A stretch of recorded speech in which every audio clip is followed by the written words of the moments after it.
ओम शेर और चूहे की कहानी। एक दफा का जिक्र है कि शेर जंगल में सो रहा था। इसी दौरान एक चूहे का भी यहां से गुजर हुआ। चूहा अपनी मौज मस्ती में मग्न था। चूहा चलते चलते अचानक से शेर के ऊपर चढ़ गया और अपनी उछल कूद करने लगा। इसी दौरान शेर की आंख खुल गई और उसने जब महसूस किया कि उसके ऊपर कोई चीज है तो शेर गुस्से से दहाड़ता हुआ खड़ा हो गया। जब शेर खड़ा हुआ तो उसके ऊपर मौजूद चूहा नीचे आ गिरा और शेर ने उसे अपने पंजे में दबोच लिया ताकि वो उसे मार डाले।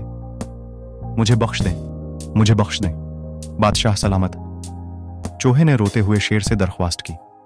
शेर ने गुस्से में कहा कि क्या तुम्हें मालूम नहीं, इस जंगल का बादशाह आराम कर रहा है।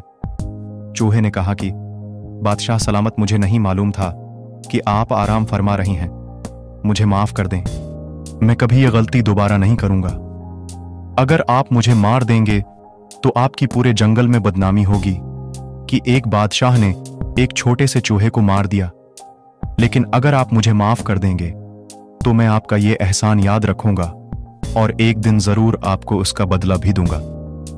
शेर यह सुनकर बहुत जोर से हंसा और कहने लगा कि जो चूहा अपनी जान नहीं बचा सकता वो मुझे क्या सलाह देगा। लेकिन शेर ने रहम खाते हुए चूहे को माफ कर दिया। कुछ दिनों बाद जंगल में अपने शिकार का पीछा करते हुए शेर एक शिकारी के जाल में फंस गया।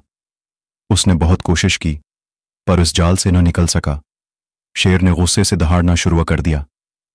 चूहा उस आवाज को पहचानता था और उसने जब उस आवाज का पीछा किया तो उसने देखा कि वही शेर जाल में फंसा हुआ था जिसने कुछ रोज पहले उसकी जान बख्श दी थी।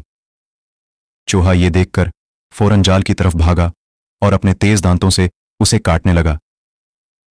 कुछ देर गुजरने के बाद चूहे ने शेर को इस जाल से आजाद करा लिया। शेर ने बाहर आकर चूहे का शुक्रिया अदा किया और कहा कि तुमने अपना कहा सच कर दुखाया और मेरे एहसान का बदला मुझे दे दिया। नतीजा